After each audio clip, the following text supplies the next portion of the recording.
It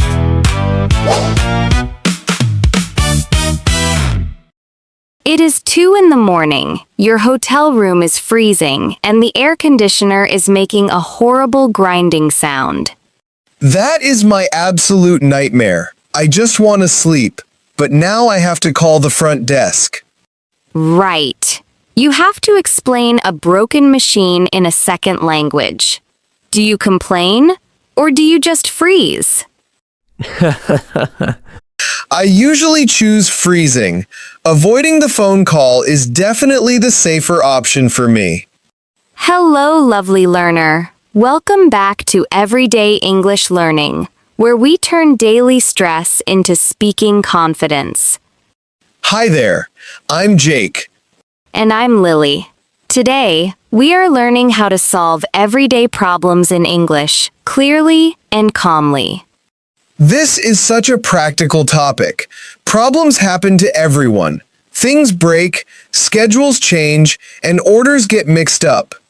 Exactly. But when you are learning English, a small issue can suddenly feel like a massive, overwhelming crisis. You feel like you need a dictionary just to explain that the shower has no hot water. Yes.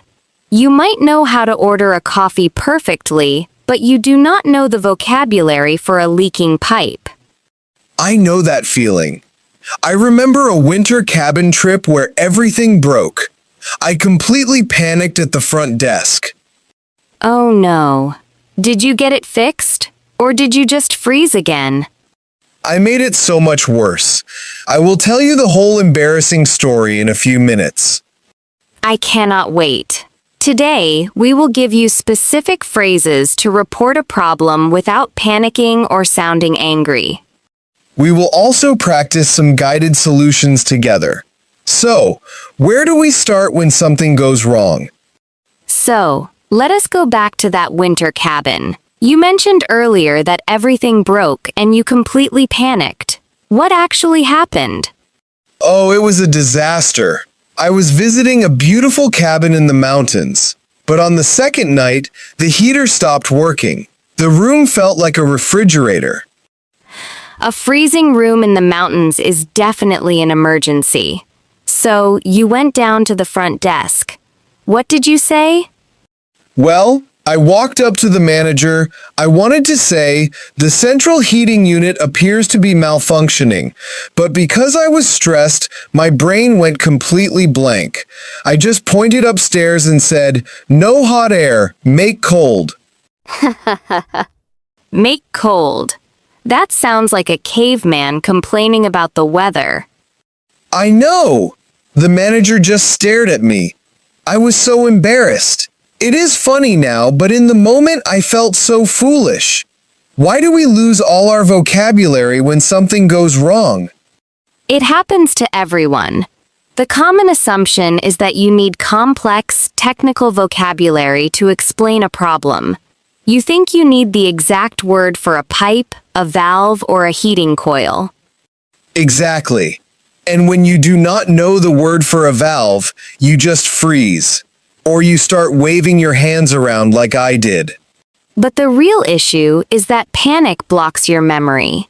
When you try to translate a complicated sentence from your native language, your brain just stops.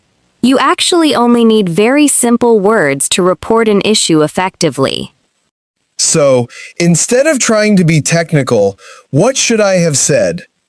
You can just say, "The heater is not working," or "There is a problem with the heat." That is perfectly clear, polite, and it gets the job done immediately. There is a problem with... That is a great phrase. It works for almost everything. There is a problem with the Wi-Fi. There is a problem with the shower. Yes, exactly. Another very natural phrase is, "Something is wrong with," for example, "Something is wrong with the air conditioner." But wait, what if the manager asks for more details? If I say, "Something is wrong with the sink," and they ask, "What exactly is wrong?" I still do not know the technical word for a leaking pipe. That is a fair objection. If they ask for details and you do not know the technical word, just describe what you see or hear. You can say, "Water is coming out," or "It is making a strange noise." Describe what you see. Okay, that makes sense. So I could just say, "The heater is making a strange noise," instead of trying to explain a broken fan belt. Exactly. The hotel staff knows their building. They just need to know which room and the general symptom. They will send a maintenance worker to figure out the technical part. That takes a lot of pressure off. I do not have to be a mechanic. I just have to be the messenger. Right, you are just delivering the message. But there is another common mistake people make when they report a problem. Sometimes, because they are nervous or frustrated, their tone changes and they accidentally sound very aggressive. Oh, I have definitely done that. You try to sound serious because you want them to fix it, but you just end up sounding angry. And then the staff gets defensive, which makes the whole situation much worse. Exactly. When you are nervous, you speak louder, your face gets serious, and your sentences get very short. You think you are just being clear, but the other person hears, "I am angry at you." Yes, I did this at a cafe just last month. I ordered an iced coffee, but the barista handed me a hot coffee. I was in a rush, so I just blurted out, "You made this wrong. I wanted ice." Oh wow, that is incredibly direct. How did the barista react? He looked terrified. He remade the drink immediately, but I felt terrible. I sounded so demanding just because I could not remember the polite phrase fast enough. I can just imagine you angrily demanding ice. But honestly, it is a perfect example of how panic changes our tone.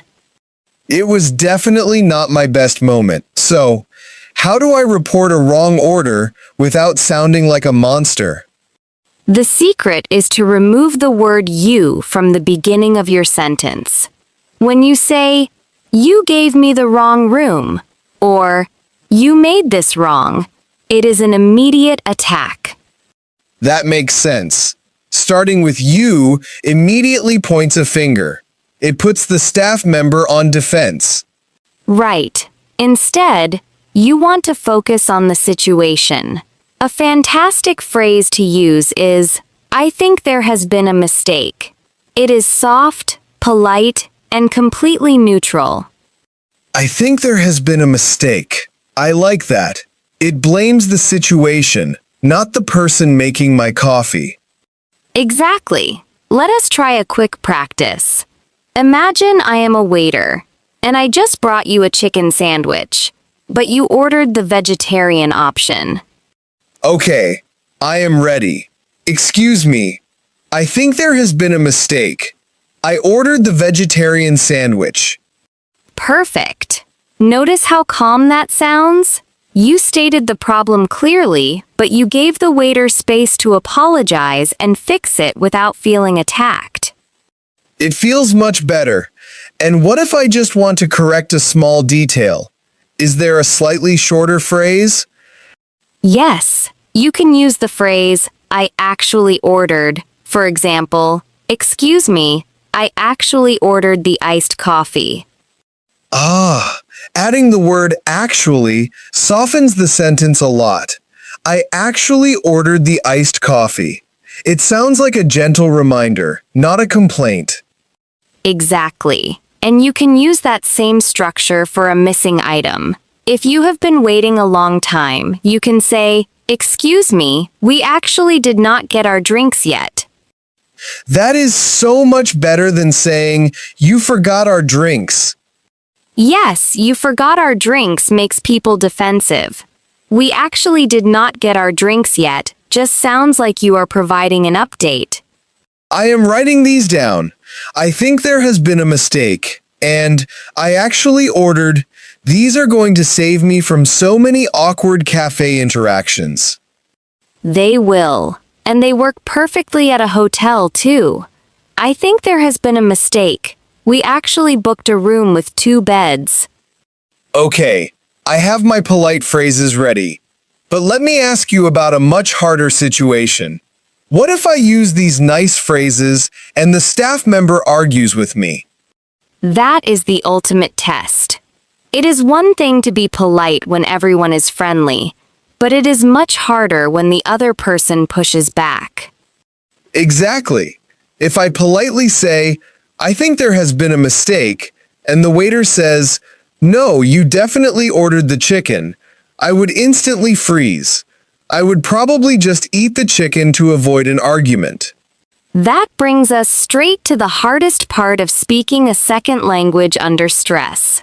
What happens when the staff member pushes back or disagrees with you? Exactly.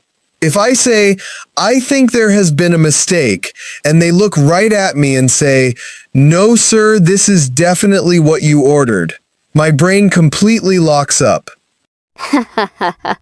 Fair. Because suddenly you are not just reporting a simple problem anymore. You feel like you are defending your honor in front of a long line of impatient customers. Yes, it feels like a surprise pop quiz that I did not study for at all. My brain instantly switches to emergency survival mode, and usually I just give up and eat the wrong food to avoid an awkward scene. That is the classic trap for language learners. We assume a conversation in a foreign language has to be won or lost. But when someone pushes back, you do not need to argue your point like a lawyer. Pivot to what, though? If they insist I ordered the chicken instead of the vegetarian option, how do I reply without sounding weak or picking a fight with them? You can use a collaborative phrase like, let us double-check the receipt together. It removes personal blame entirely and treats the issue like a shared puzzle that both of you are solving. Let us double-check the receipt together. Oh, I really like that phrase. It is friendly and polite, but it is also completely firm. It forces them to look at the actual facts without anyone getting defensive. Exactly.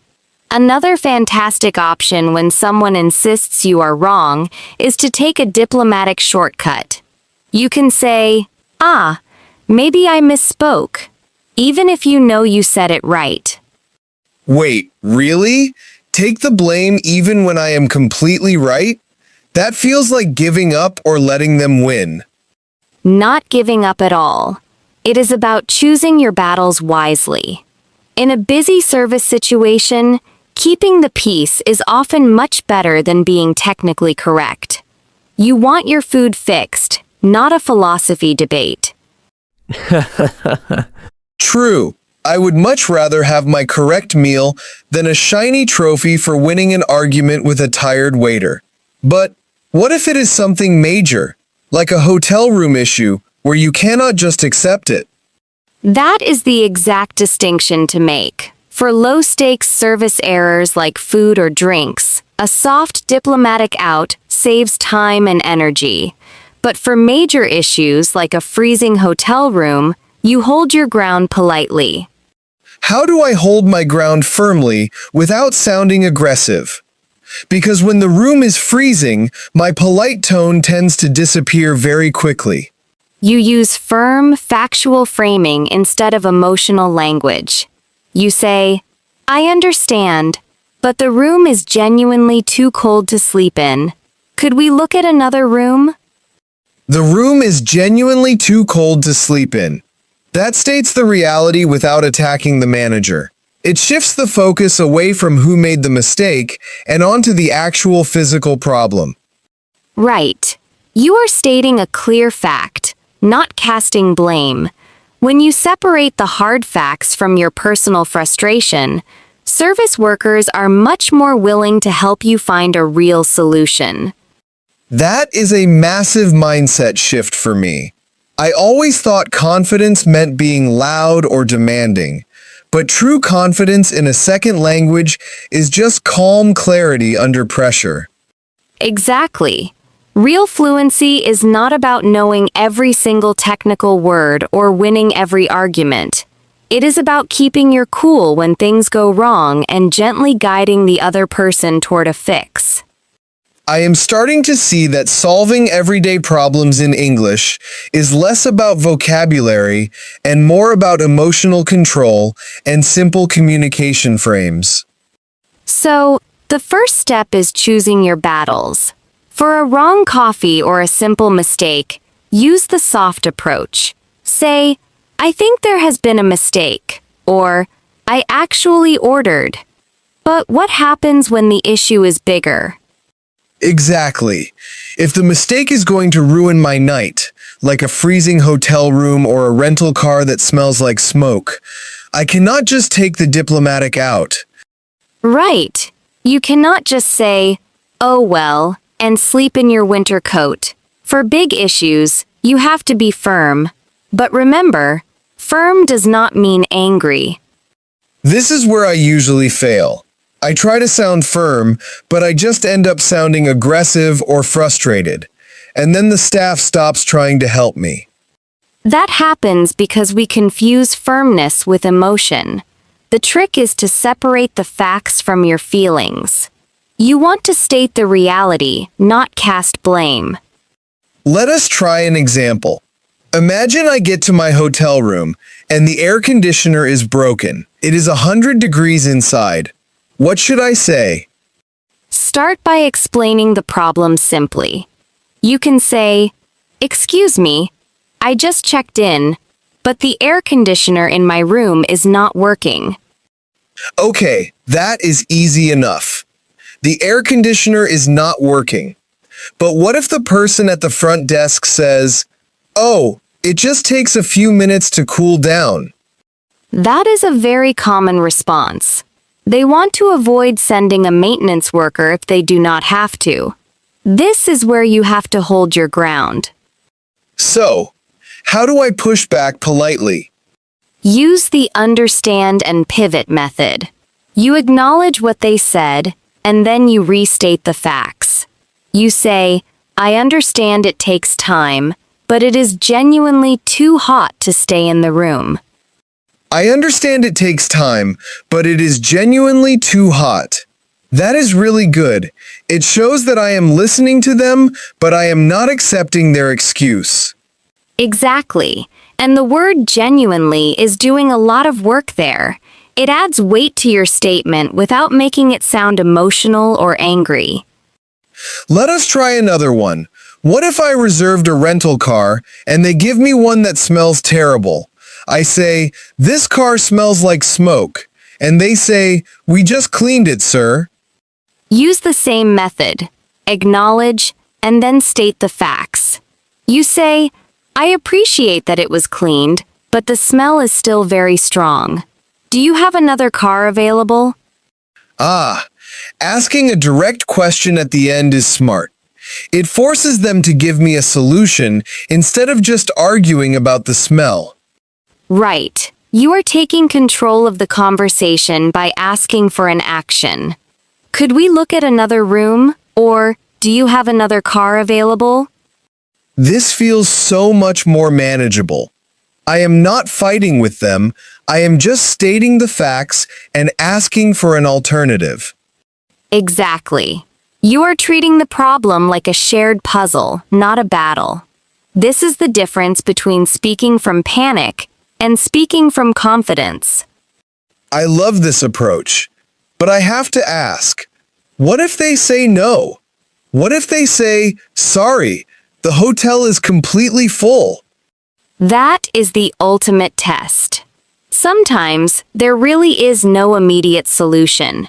But you can still use English to negotiate a compromise, and we will practice exactly how to do that next. Welcome back to Meaning Moments, our dedicated language review. Let us answer that cliffhanger from the last part. Jake, you asked what happens if the hotel is completely full and they say no. Yes, I use the perfect polite English, I state the facts, and the manager just says, sorry, we have no other rooms. Do I just sleep in the lobby? No, you do not sleep in the lobby. This brings us to our first key phrase for today, the open-ended question. Instead of saying, "You have to fix this," you ask, "What are our options?" What are our options? That is really clever. It puts the responsibility back on them to find a solution, but it sounds like teamwork. Exactly. You say, "I understand the hotel is full, but we cannot sleep in a freezing room. What are our options?" Repeat. What are our options? What are our options? Let us back up to the beginning of a problem. Our second phrase is the soft opener. When someone makes an error, do not say, "You made this wrong." Say it better. "I think there has been a mistake." This is the phrase that removes the blame immediately. It blames the situation, not the person. Right. We use the passive voice here on purpose to avoid pointing fingers. Repeat. I think there has been a mistake. I think there has been a mistake. Our third phrase is for gentle corrections, specifically when you are missing an item. You use the word actually. I actually ordered. Like my iced coffee disaster from earlier. Instead of shouting, I should have calmly said, I actually ordered the iced coffee. Yes, it acts as a gentle reminder. Repeat. I actually ordered. I actually ordered. Phrase number 4 is the diplomatic out. When someone argues with you over a low-stakes issue and you just want to keep the peace, you say, maybe I misspoke. I still hate the idea of losing an argument when I know I am right, but I see why it works. It stops the fight instantly. You have to let go of winning. It saves you so much stress. Repeat. Maybe I misspoke. Maybe I misspoke.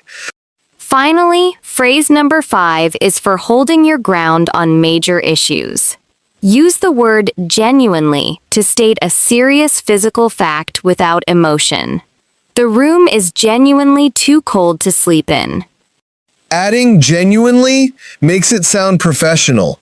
It tells them you are not exaggerating. Precisely. Repeat. It is genuinely too cold. It is genuinely too cold. Now, let us do a guided practice. I want you, the listener, to build the sentences with Jake. We are going to combine the polite pushback with an open-ended question. Okay, I am ready. Put me in a stressful service situation.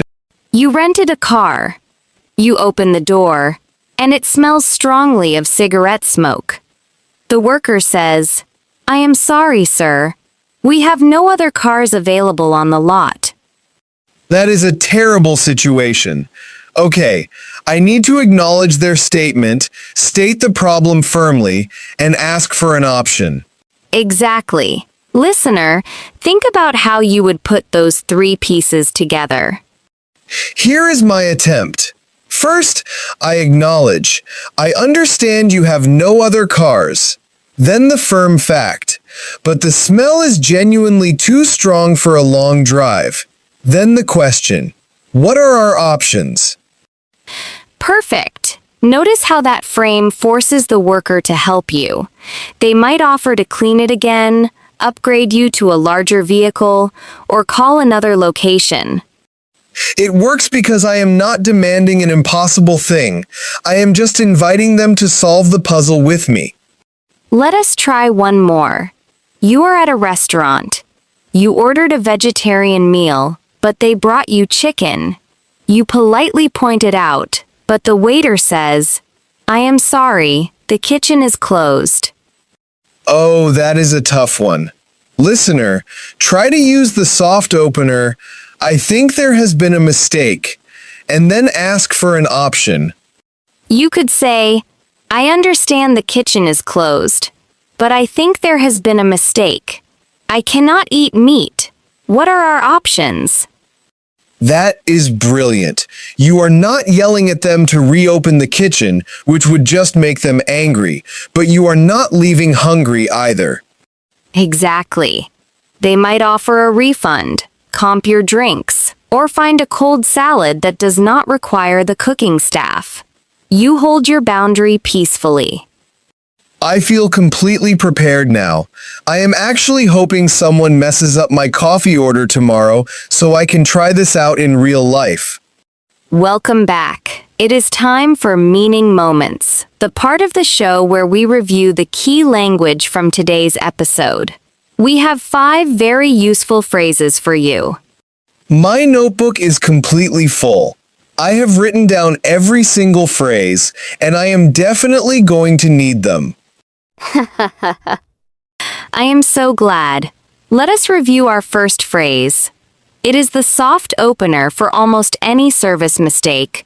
I think there has been a mistake. This is the phrase that removes personal blame. It blames the situation, not the person who made the coffee or booked the room. Exactly. It uses a passive construction to make the issue completely neutral. It is very polite, but it gets attention immediately. Please repeat. I think there has been a mistake. I think there has been a mistake. The second phrase is for gentle corrections, specifically when you are missing an item or something needs a small adjustment. You use the word actually.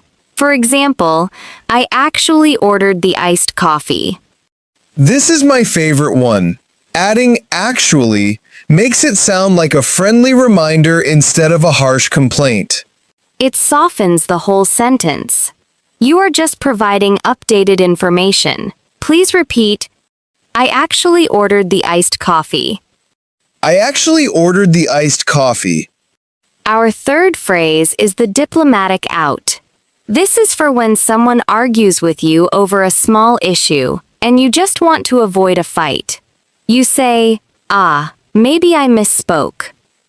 Even if I know I am 100% correct, I use this just to keep the peace and get my problem solved faster.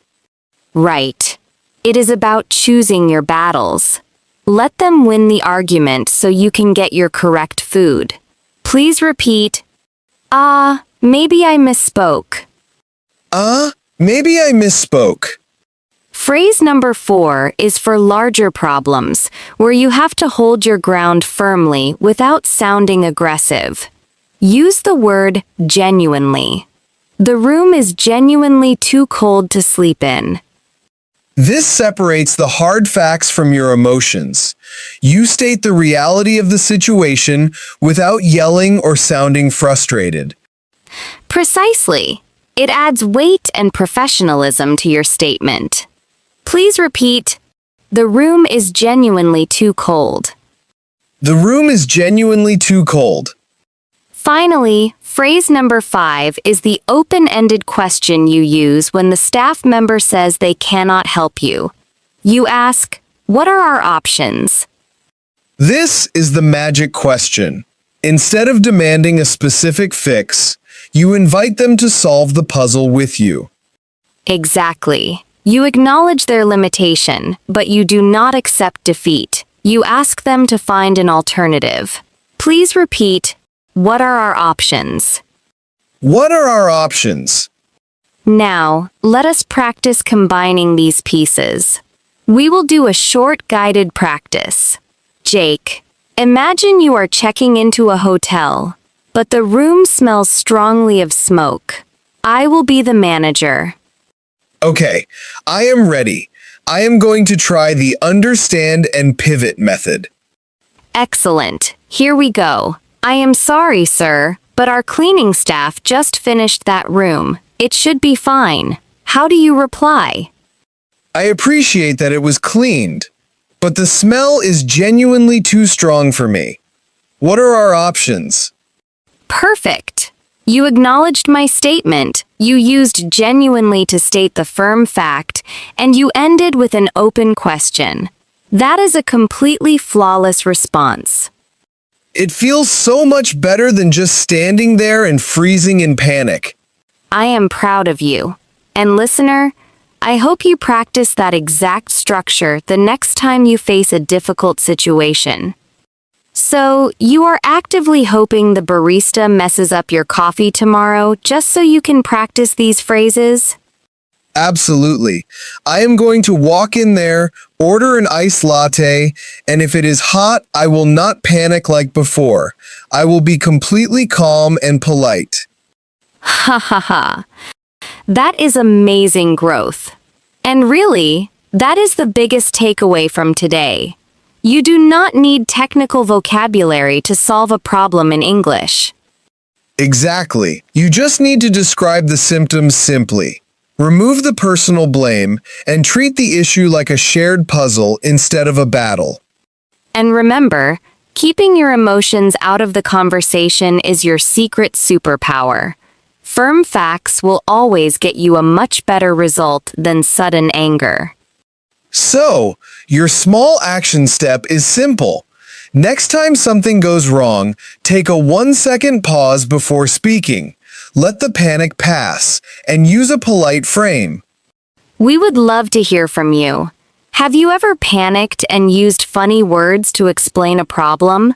Share your best make cold story in the comments. Please share them so I feel less alone. If you found this episode helpful, please like and subscribe to Everyday English Learning so you never miss a lesson. Thank you so much for joining us today. I am Lily. And I am Jake. We will see you in the next episode. Remember, true confidence is not about never having a problem. It is about knowing you have the right tools to solve it.